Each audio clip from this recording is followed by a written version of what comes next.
have delivered around 1,200 tons of aid, and we are still planning another 5 flights before the end of the year. In addition to emergency aid, indeed, we must also try to work on the day after. There can be no peace unless there is the prospect of a political solution, both for Israelis and Palestinians, and this is the two-state solution. There has been a growing consensus on principles to guide our work. There can be no forced displacement of Palestinians from Gaza. Gaza cannot be a safe haven for Hamas. Hamas cannot be in the governance structure of a Palestinian state. A reformed Palestinian Authority must govern both West Bank and Gaza. And there can be no mid- or long-term security presence of Israel in Gaza. Building on the fact that we are the largest donor and therefore have an influence in the region and are well connected in the region, and building on the fact of our experience, these principles we are working on with partners in the region because this is a good foundation to create the solution everyone is asking for. Thank you very much. Thank you, President. Prime Minister of Spain, Pedro Sanchez. Muchas gracias. Me permitirán que, en primer lugar, agradezca el trabajo de toda la delegación española, tanto en Bruselas como en los distintos ministerios, porque efectivamente, y luego daré cuenta de ello, el resultado de esta presidencia rotatoria de España del Consejo de la Unión Europea ha sido muy satisfactorio. Y aun siendo cierto que, desde luego, desde un gobierno progresista y con la experiencia que acumula ya España de haber liderado previamente otras presidencias, el trabajo cuenta con un capital humano muy asentado en los departamentos ministeriales y también aquí en la delegación española.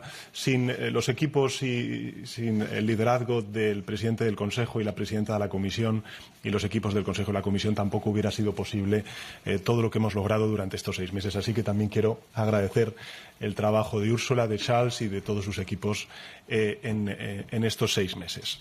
Sobre el Consejo de estos días, recordarán ustedes, en el primero de los puntos, la ampliación, que el 1 de julio yo tuve la ocasión de poder ir a Kiev, de reunirme con el presidente Zelensky y de trasladarle la voluntad manifiesta de todos los Estados miembros y las instituciones comunitarias de, en este semestre, poder aprobar ese acuerdo histórico que hemos alcanzado en el día de ayer de abrir las negociaciones con Ucrania. Y no solamente con Ucrania, también con Moldavia, evidentemente también con los Balcanes occidentales, particularmente con Bosnia y Herzegovina y con Georgia, volviendo al oriente, si cumplen con los requisitos marcados, ¿no?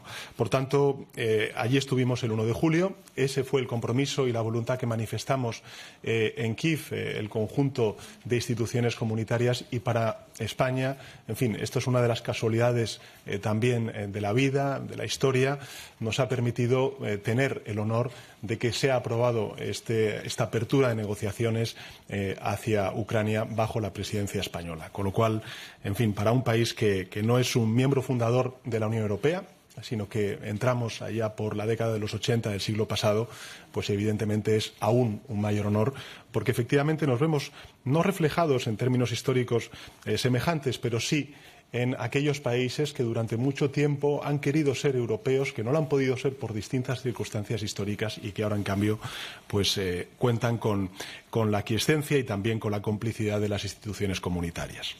En segundo lugar, sobre el marco financiero plurianual, lo ha dicho antes Ursula y también Charles. Y yo creo que a lo largo de estos 6 meses hemos tratado de hacer un trabajo muy difícil, muy complejo, un encaje de bolillos, decimos en términos coloquiales en España. Hemos logrado, yo creo que algo muy importante, y es asentar un acuerdo a 26.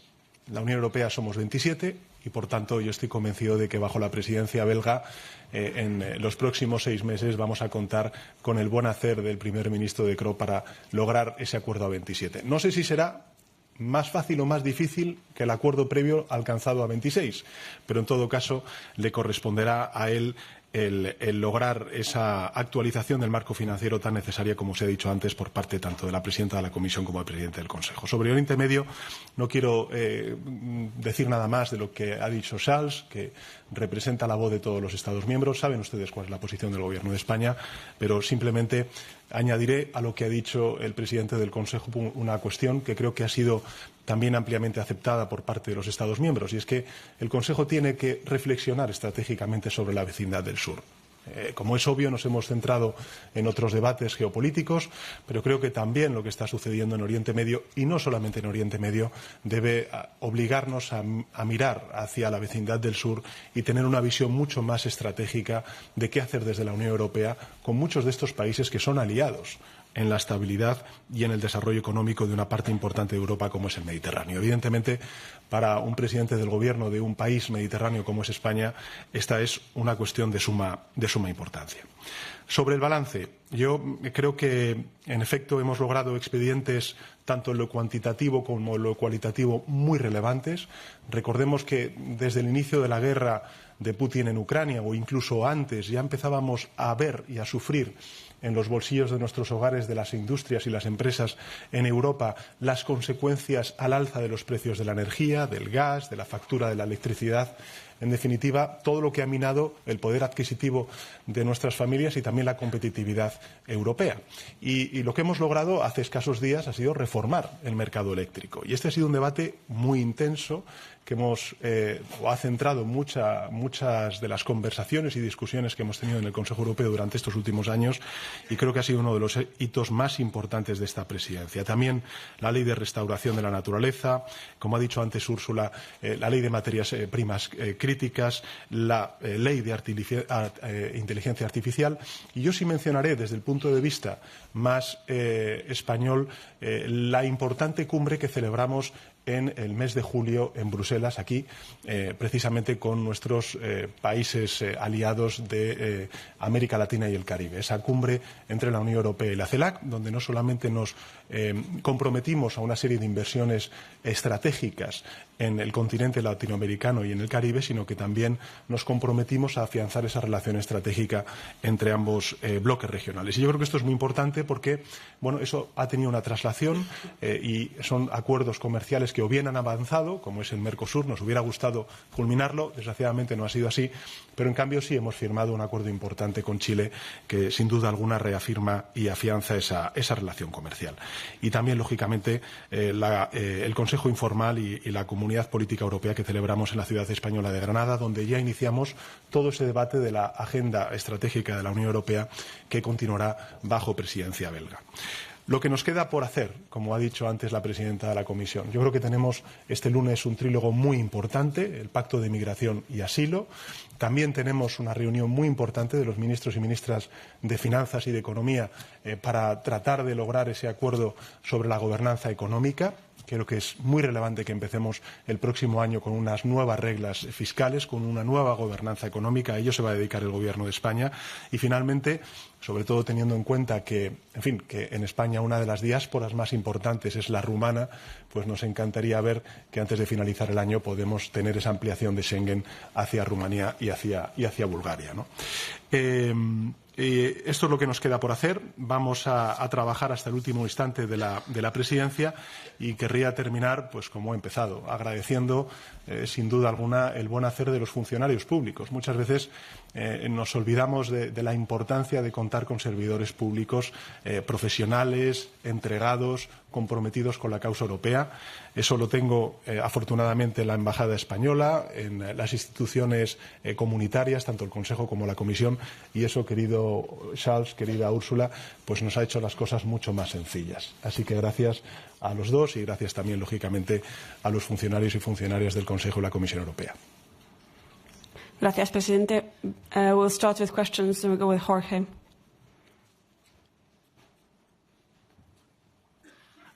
Here, Jorge Valero with Bloomberg. Two questions for President Michel. First, there were some leaders and delegations that pointed that the extraordinary summit will be in late January. You say early next year. If necessary, that summit could be in February. For President von der Leyen, do you think that, based in your contacts with Hungary, do you think that by that summit, Hungary could conclude all the outstanding 23 milestones to unblock the 20 billion euros? And you also mentioned that time you will use that time to have an operational solution. Does that mean that by then you will have a plan B ready in case there is no agreement at 27 on the MFF? Thank you very much. Sur la première question, la date n'est pas encore fixée pour ce sommet spécial qui aura lieu en début d'année prochaine, mais ça devrait être autour de fin janvier, début février. Tout ça, vous avez déjà une indication. President? Yeah, okay. So, first of all, there are 3 elements what the blocked finances or the blocked budget parts for Hungary are concerned. The first one is Next Generation EU. Everyone knows that Next Generation EU has a combination investments for reforms. If Hungary moves on the milestones, then there is a movement forward with the payments, as every other member state also gets the payments with the reforms. The second element is the conditionality mechanism. Here too, if Hungary fulfills the requirements, there is movement and money could be dispersed. And the third element is the enabling conditions for the cohesion funds. Here Hungary has moved, and the result is that 10 billion of cohesion funds are ready to be dispersed with the typical procedures of the cohesion funds. So it's always the same principle. All the other member states know these principles and abide to these rules. The investments come with the reforms, and the moment there is a delivery of the necessary reforms, there is a disbursement. To the second part of your questions, we are working very hard, of course, to have a result of where there is an agreement of 27 member states. But I think it is now also necessary to work on potential alternatives to have an operational solution in case that an agreement by 27, so unanimity, is not possible. Go with Maria next to base. Hi, thank you very much. I will take the opportunity to ask you in Spanish. Esta es una pregunta un poco para los tres. Quería preguntar sobre Ucrania. Y si no temen crearle falsas esperanzas, como ha pasado un poco con Turquía y los Balcanes, que llevan años en lista de espera, y que a la tragedia de la guerra a gran escala lanzada por Rusia se sume además una decepción con la Unión Europea. Y esta pregunta lleva un poco también dirigida a los tres, pero sobre todo a usted, presidente Sánchez. Vimos en Estrasburgo un debate muy duro con el líder del Partido Popular Europeo. Aquí en Bruselas se está hablando mucho sobre la ley de la amnistía. ¿Cree que todo eso está perjudicando a la imagen y al balance de la presidencia española y a su propia imagen como líder europeo? Y al presidente Michel y a la presidenta von der Leyen les quería preguntar si ustedes consideran que un poco todo este ruido y este ajetreo electoral que ha habido en España ha perjudicado este balance de que hablaban ustedes antes. Muchas gracias. ¿Empiezo yo? La verdad es que sobre la percepción que tengan otros sobre mí, yo poco puedo opinar. Sí recordaré algo que me parece importante, ¿no?, en la comparecencia del Parlamento Europeo. Uno, creo que es un error el criticar a un gobierno progresista y europeísta como el que tenemos en España, con argumentos falaces de la oposición conservadora española. Y en segundo lugar, yo lo que trasladé es una reflexión que se han hecho además también dirigentes del Partido Popular Europeo. Quiero recordar que el anterior dirigente del Partido Popular Europeo, el señor Tusk, dijo textualmente, antes de ser elegido primer ministro en Polonia, que el problema de filtrear con la ultraderecha es que acabas pensando como ella. President Michel. Sur deux points. D'abord sur le premier point qui porte sur la question de l'Ukraine et le risque d'un faux espoir, c'est l'opposé, c'est l'inverse. Je pense que nous venons de prendre une décision qui donne beaucoup d'espoir, mais qui engage aussi à de grandes responsabilités de part et d'autre, du côté ukrainien et du côté européen. Il y a maintenant un double devoir. Du côté ukrainien, c'est être très engagé pour continuer le travail d'implémentation des réformes qui sont nécessaires pour permettre que l'Ukraine puisse rejoindre l'espace politique, l'espace fondé sur des valeurs communes et l'espace légal partagé avec l'Union européenne. Et puis, il y a une autre responsabilité dans le chef des 27 États membres qui doivent se préparer pour ce moment de l'élargissement. Mais encore une fois, je suis absolument convaincu pour ma part que cet élargissement, c'est un choix d'avenir pour une Europe qui, demain, doit être plus stable, plus sécurisée, plus prospère. Et je pense que l'Europe, pour nos enfants, sera plus stable, plus sécurisée, plus prospère avec les pays qui souhaitent nous rejoindre à l'intérieur de l'Union européenne. Ça vaut pour les pays du partenariat oriental comme pour les pays des Balkans occidentaux. Sur le deuxième point, j'ai peu de choses à ajouter, si ce n'est à affirmer des évidences. Le projet européen est fondé sur le respect de la souveraineté des États membres. C'est un premier élément, et sur la confiance dans les institutions démocratiques des États membres. Et je pense que les procès d'intention sont toujours regrettables. So on the question concerning Ukraine, as you know, the accession process is merits-based. So it depends on the country itself that wants to join the European Union, how fast it wants to reform and progress towards the European Union and the principles of the European Union. And here I must say I've now accompanied Ukraine throughout the last 2 years intensively.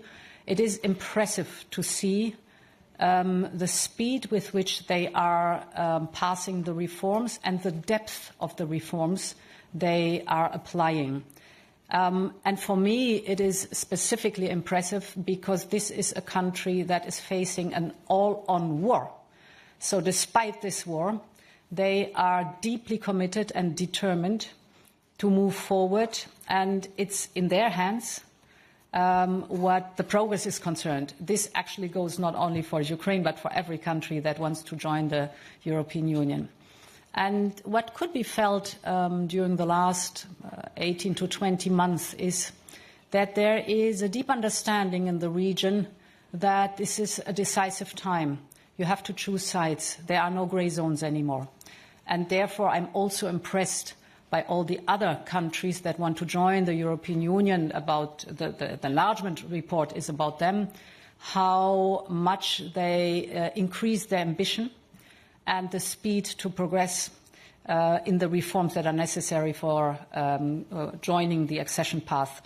I wish it would not be a war that triggered this, but it is impressive to see that these countries very clearly choose sides of democracy, the rule of law, and peace and stability. To your second question, I've made the experience that we had an excellent cooperation during the last 6 months, a very solid work and work that has been of high quality and very much consistent. And this is an excellent example for the close cooperation of a member state that is presidency of the Council and the European Commission. Go with Kiev Independent, Anastasia. Thank you so much. I was wondering, how do you plan to get the 27th member state on board with financial support for Ukraine before January, since you mentioned that would be a priority? Could you address? Oh. This is a very good question. And you can count on us to explain to you when we will have convinced the 27 member states will explain to you how we did now more seriously. We are determined to use all the possible arguments and will engage with respect for the various opinions around the table of the European Council. And we know that getting united decisions is always challenging, but this is an important decision that we need to make. And I think the debate that we had yesterday was also an occasion maybe to better understand what could be some tools, what could be some arguments that we will use in the days, in the weeks to come to prepare the next European Council meeting. Tamar? Georgian TV company Rustavito. First of all, thank you, Madam President, Mr. Prime Minister, for your supporting for this historic decision. This is very important achievement for Georgia. What will be your message to thousands of Georgians who are just now celebrating this decision, and what will be your advice for the next step? A question for all of you. Thank you.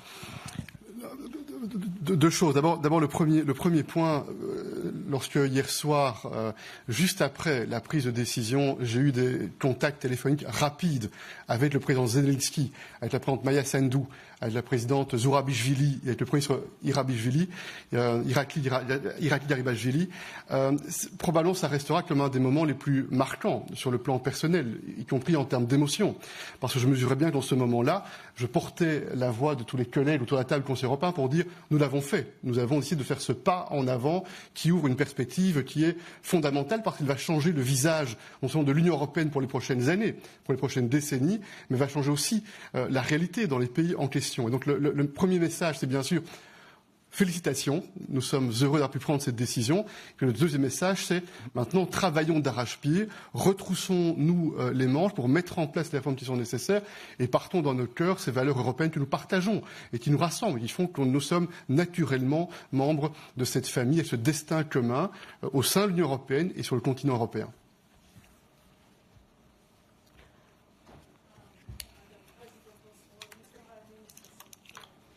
Basically, it is congratulations and keep up the good work. You are Europe. We want you to join the European Union, and let's work together.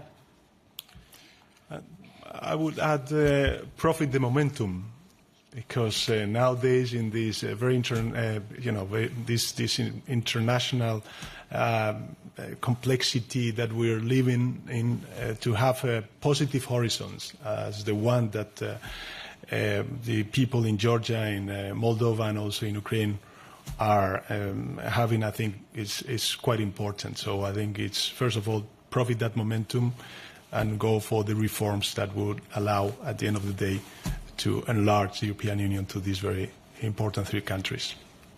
Beatriz, it's in the middle. Thank you very much. I think I will take the opportunity to ask my question in Spanish. La primera pregunta para el presidente Michel, por favor. Dentro de 3 meses, en marzo, de nuevo será necesario tomar decisiones a 27 para celebrar la conferencia intergubernamental y pactar el mandato negociador de las negociaciones con Ucrania. ¿Cómo planea conseguir esa unanimidad? ¿Será necesario otra vez que Viktor Orbán abandone la habitación, la sala? Y una pregunta para la presidenta von der Leyen, por favor. Varios eurodiputados y miembros de la oposición en España aseguran en los últimos tiempos que en Bruselas, en Europa, hay una grave preocupación por la situación política y la situación del Estado de Derecho. Me gustaría saber, incluso comparan la situación con la que Bruselas describe respecto a respecto a Hungría y a Polonia. Me gustaría saber si considera que estas comparaciones son exactas y si realmente hay preocupación en Bruselas sobre la situación política y el Estado de Derecho en España. Muchas gracias. No, two elements very quickly. First element, you know that the principle in the European Council, we need to decide by unanimity. And it must remain the principle. But yesterday, we succeeded to make a decision, despite the fact that for one member state it was not possible to formally support, but we succeeded to convince not to oppose and not to make it impossible for the others to make a united decision. And this was a very important step. First element. The next challenge is very clear. The next challenge, this is the review of the multi-annual framework, including the financial part for Ukraine, as well as the other priorities that we have agreed on. And then indeed, based on the preparation by the European Commission, the member states will have to assess and to make a decision for the start of the IGC. But we have a few weeks, a few months, maybe a few months will be needed to work seriously, to prepare. And I think that we need to prepare very well so that we have powerful, objective arguments that will allow us, again, to make decisions and to get united on this important next step. Very general for all 27 member states. Of course, the European Commission is the guardian of the treaty, and in our daily work, we work on different files to make sure that the rules are respected. for all 27 member states also is very clearly we have full trust in our member states, and this is the basis and the foundation of the work and the cooperation we have together. AFP, so third row actually. I have a question first for European Commission President Ursula von der Leyen. So there was this promise of the 50 billion euros in financial aid, and Ukraine has just urged the EU to unlock that money. The hope was that they would get that money in this summit. Now, I'm hearing from both yourself and European Council President Charles Michel that at the next summit you'll look at perhaps other ways. Now, what I want to know is what will you do differently that you couldn't do now? And do you feel that you've let Ukraine down because these promises were made? And for European Council President Charles Michel, I really want to go into it. You say you're extremely confident about supporting Ukraine with financial means. I'd like to know what makes you so extremely confident that you will get this. So first of all, the 50 billion are for the period of 4 years. That is very important to make that clear. And we have been working hard on the financing for Ukraine in every tranche. So also those tranches that have been dispersed in the past, this was always hard work. Because, of course, you always need a broad consensus. Now, in detail, in the coming days, we will release the last 1.5 billion euros for Ukraine for this year that have been agreed in the so-called MFA, macro-financial assistance, for 2023. So there's a disbursement in the next days of 1.5 billion. This will help Ukraine finance their needs for the beginning of the year 2024. This is important to build a small but important bridge. And then, as I said, we will use the time before the European Council. Either we have an agreement by 27, or we will have worked on alternatives that we can then make operational when the time comes for this next Council. For us, it's very important there is a consistent, predictable and reliable funding for Ukraine. It's important for Ukraine, but it's important also for the business environment and the investors. I repeat that I'm very confident.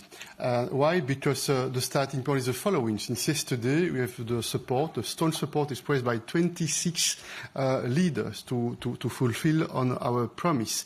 And we have another starting point, which is this, what we call the nega box, the last proposal which was agreed by 26 member states.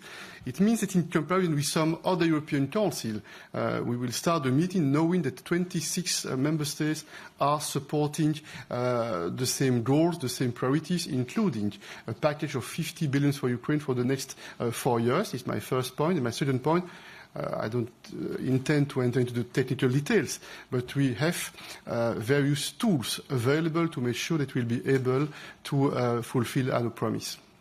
Thank you very much. We'll close up here the press conference. Thank you. Have a nice weekend. Oui.